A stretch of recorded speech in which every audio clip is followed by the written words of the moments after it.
సమర్జీత్ కౌర్ పంజాబీ మహిళ, సిక్కు మహిళ. ఈ అమ్మాయిది పబ్లిక్ చాలా మందికి తెలుసు. హిందుత్వవాదులకు కూడా బాగా తెలుసు. ఈమె ఇంటర్నెట్‌లో ఈ ఫేస్‌బుక్‌లు, ఇన్‌స్టాలు వీటి ద్వారా పాకిస్తాన్‌లో ఉన్నటువంటి ఒక ముస్లింతో స్నేహం చేసింది. అతనికి నేను అక్కడికొస్తున్నాను, మనిద్దరం కాపురం చేద్దాం అని చెప్పింది.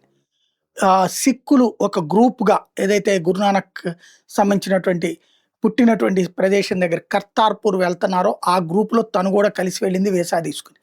అక్కడికి వెళ్ళాక ఆ గ్రూప్ అందరూ దర్శనం చేసుకుంటున్న టైంలో ఈ అమ్మాయి అక్కడి నుంచి ఆ గ్రూప్‌లో నుంచి మిస్ అయిపోయింది. వాళ్ళు అక్కడ వెతికారు. అక్కడ లోకల్‌గా కంప్లెయింట్ కూడా ఇచ్చారు.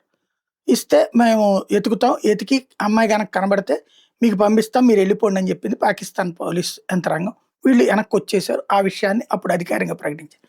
అయితే ఒక 4, 5 రోజుల తర్వాత అమ్మాయి అకస్మాత్తుగా మీడియా ముందు ప్రత్యక్షమైంది. ప్రపంచ మీడియా ముందు ప్రత్యక్షమైంది. వాట్సాప్ గ్రూపుల్లో ప్రత్యక్షమైంది. సోషల్ మీడియాలో ప్రత్యక్షమైంది. ఫేస్‌బుక్‌లు, ఇన్‌స్టాల్లో స్టేట్మెంట్ ఇచ్చింది. భారతదేశంలో పరిస్థితుల కంటే నాకు పాకిస్తాన్ చాలా హాయిగా ఉంది. పాకిస్తాన్‌లో నేను సో అండ్ సో అతన్ని పెళ్లి చేసుకున్నాను. మేమిద్దరం పెళ్లి చేసుకున్నాం. ఇక్కడ అబ్బాయిని పెళ్లి చేసుకున్నాను.